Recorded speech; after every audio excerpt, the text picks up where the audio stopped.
Story 1. I thought the noises were animals until I looked outside. I live in a very quiet part of the United States, the kind of place where people wave at each other on the road, where nothing really happens, and where the nights are so silent you can hear your own breathing if you stop moving. At least, that's how it used to be. This happened a few years ago, and even now, I still can't sleep without checking the windows at least 3 times. At the time, I was living alone in a small house just outside a rural town. It wasn't completely isolated, but my nearest neighbor was far enough away that I couldn't see their house through the trees. No street lights, no traffic noise, just woods and darkness. I worked a late shift at a warehouse, usually getting home around 11:30 at night. By the time I parked my car, the entire area was pitch black. The only light came from my porch bulb and the glow of my headlights before I turned the engine off. The first night something strange happened, I didn't think much of it. I had just finished showering and was lying in bed scrolling on my phone when I heard something outside my bedroom window. At first, it sounded like footsteps.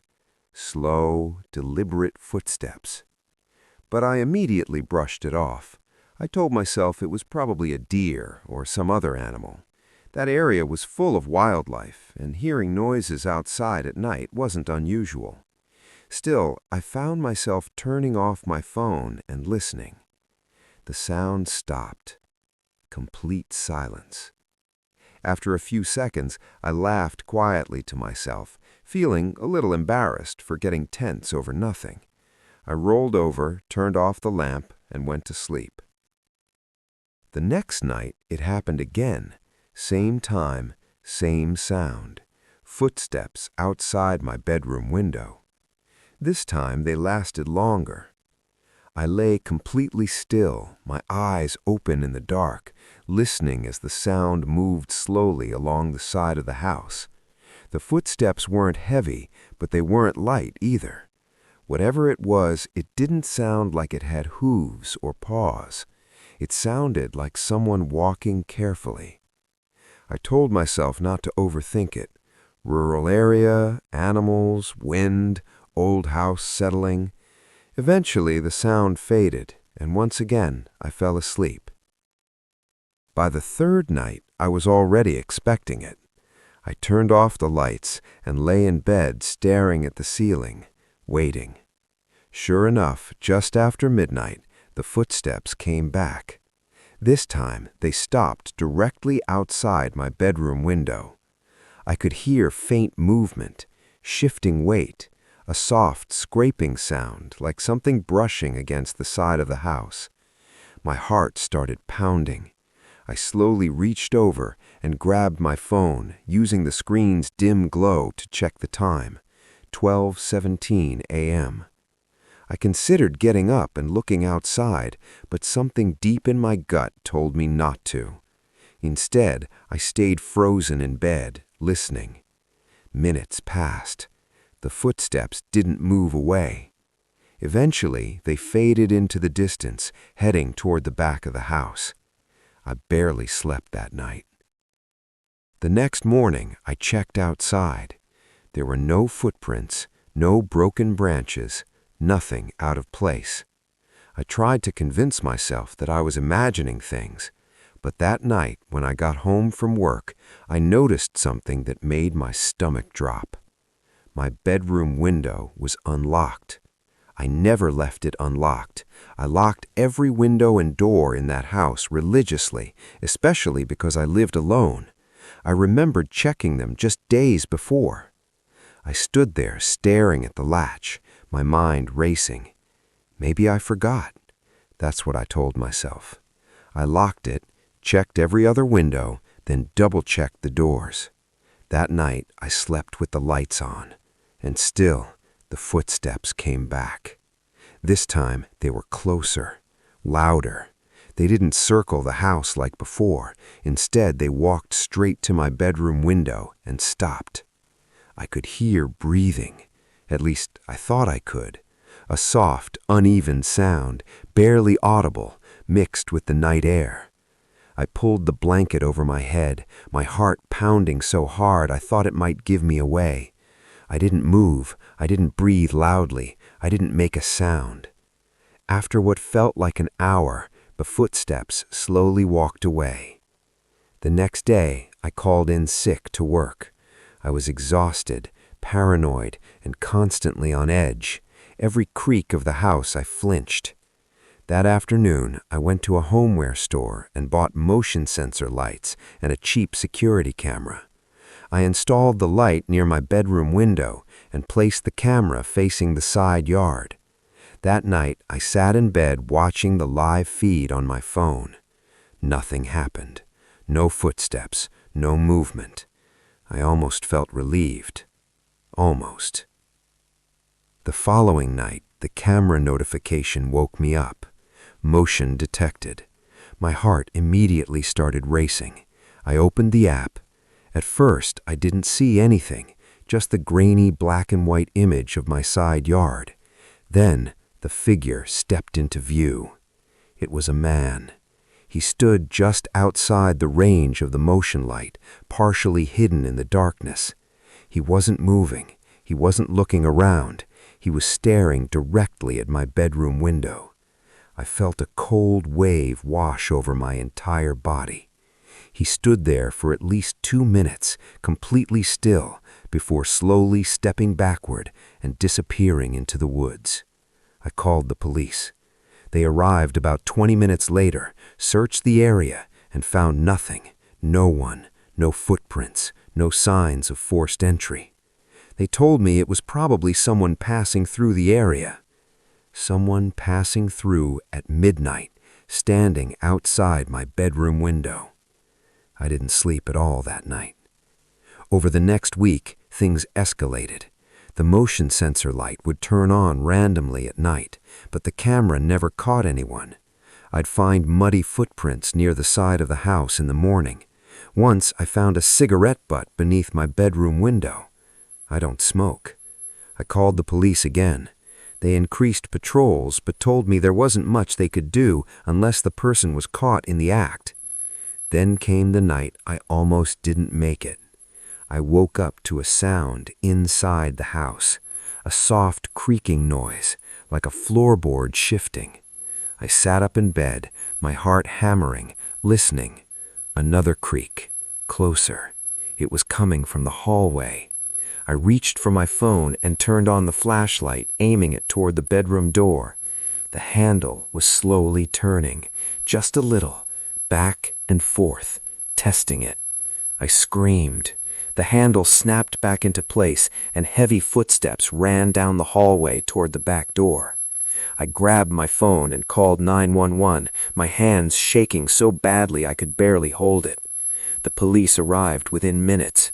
This time, they found something. The back door had been forced open, and inside the house, they found muddy footprints leading from the back door to my bedroom. They told me the man was likely watching me for weeks, learning my routine, waiting for the right moment. I moved out the next day. The house sat empty for months. Before it was sold, the new owners installed a full security system. 2 weeks after they moved in, the cameras caught a man standing outside the bedroom window, watching. Story 2. I could see someone outside my apartment every night, and no one believed me. I never thought I'd be scared in my own apartment. I always thought apartments were safe. People above, people below, neighbors across the hall. All the human presence makes you feel secure, right? Wrong. This happened in a small city in the United States. I had recently moved into a one-bedroom apartment on the 4th floor of a brick building. My neighbors were mostly quiet, and I was happy with the location. Close to work, grocery store, and public transit. Everything I thought I wanted. It started one night around 11:45 p.m. I was sitting on my couch, scrolling through social media, when I noticed something odd outside my living room window. At first, I thought it was a reflection of the streetlight on the glass, but then I saw movement, a figure, standing on the fire escape of the neighboring building, just standing, watching. I froze. My heart skipped a beat.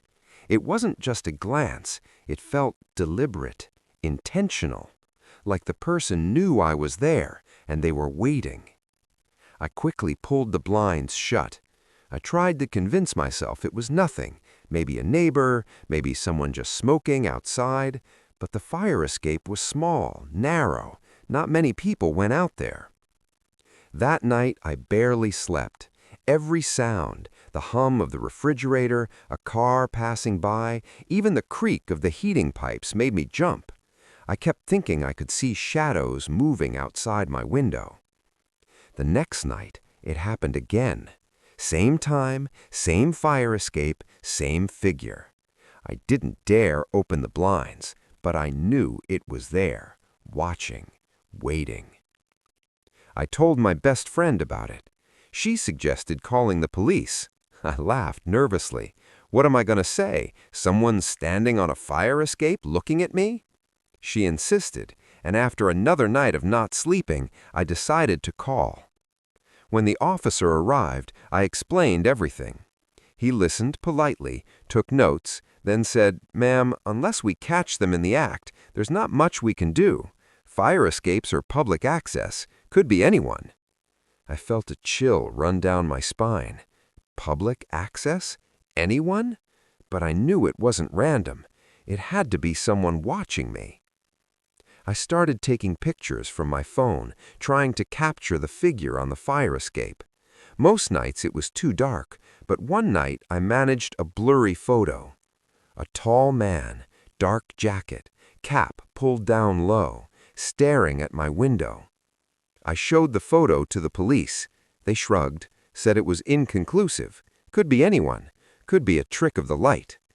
I felt like I was losing my mind. I installed a motion-activated light outside my window. Nothing. The figure didn't care. I tried moving furniture, changing my routine, sitting somewhere else. Nothing worked. The fear became constant. Every night I'd sit in the dark, hoping not to see him. Sometimes I'd catch glimpses of a shadow in the corner of the window. Sometimes I'd hear faint scraping on the fire escape. One night it got worse. I woke up around 2 a.m. to a tapping sound, soft, rhythmic, on my window. I froze. The sound continued. I grabbed my phone, shined the flashlight toward the window. Nothing. I checked the door locks, all secure, windows locked. I called 911. They told me they'd send an officer. The tapping stopped. Minutes later, a knock on my apartment door. I jumped. I wasn't expecting anyone. I peeked through the peephole. No one. I waited 5 minutes, but nothing. The next morning, I went outside to check the fire escape. There were scratch marks on the railing, fresh. I could see where someone had gripped it. My stomach dropped. I started keeping a diary of every night, time, activity, what I saw. Every night, 11:45 to 12:15, he appeared. Always the same posture, silent, watching. Weeks passed. The police remained unconvinced. My friends thought I was overreacting, but I knew the truth. Then came the night I almost caught him. I had set my camera on the windowsill, pointing at the fire escape. Motion detection, lights off. I watched the live feed from my phone. And there he was. The man stepped onto the fire escape, slowly, methodically. He stopped, looked straight at my window. Then he smiled, a faint, cruel smile. I froze. I couldn't move. He stayed there for 3 full minutes, staring. Then he reached into his pocket, took out a lighter, flicked it on, held it for a few seconds, and blew out the flame. I immediately called 911. By the time the police arrived, he was gone. No trace. I moved out the next week, changed my locks, changed my number, moved across the city. But the memory of those nights still haunts me. I still wake up sometimes thinking I see shadows on my window. And every time I hear a tapping sound, I know he's out there, watching, waiting. Story 3. We installed security cameras and saw him standing outside every night. My family always thought we were safe.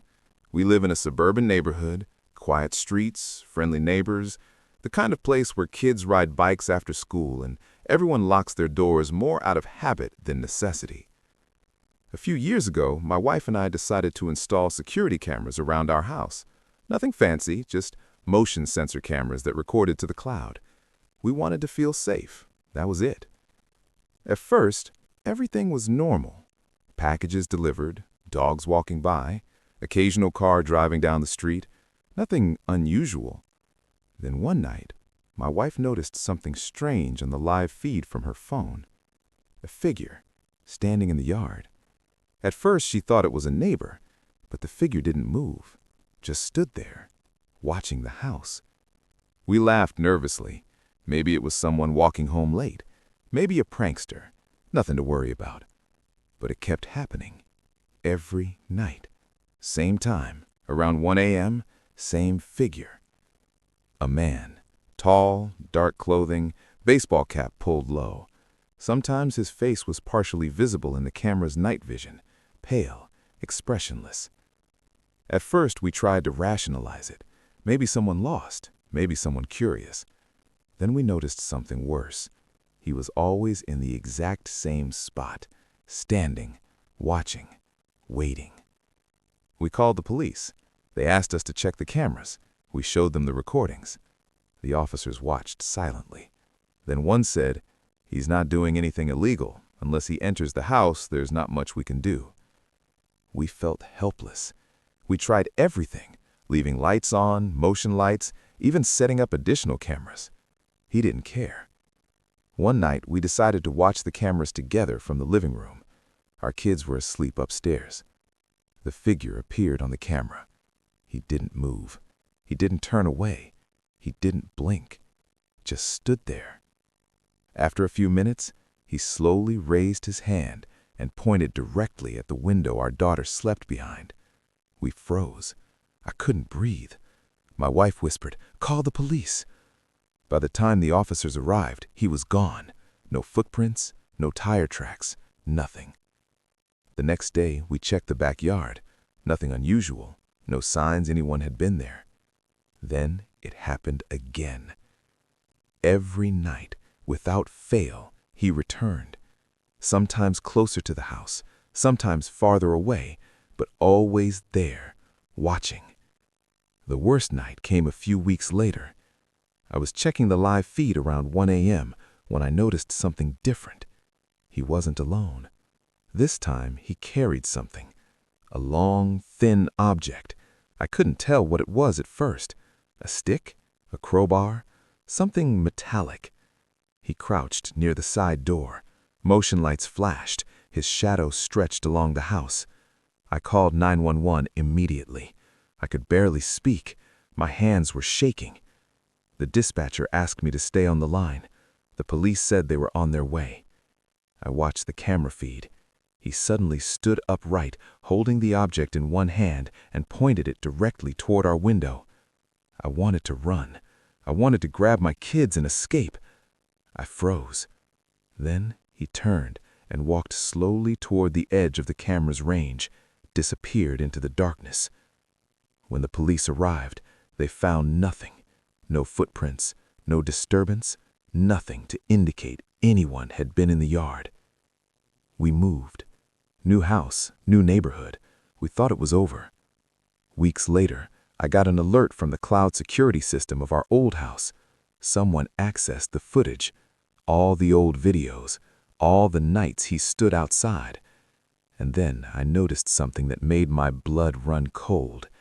In every video, when the figure appeared, there was always a second shadow, a shadow behind him, faint, almost unnoticeable. But it was there, something or someone standing behind him, watching. I don't know who he was. I don't know what he wanted. I only know one thing. If you ever think you're safe behind your walls, think again. Someone or something may already be outside, waiting. Even now, when I watch those old recordings, I feel like he's still there, watching, waiting.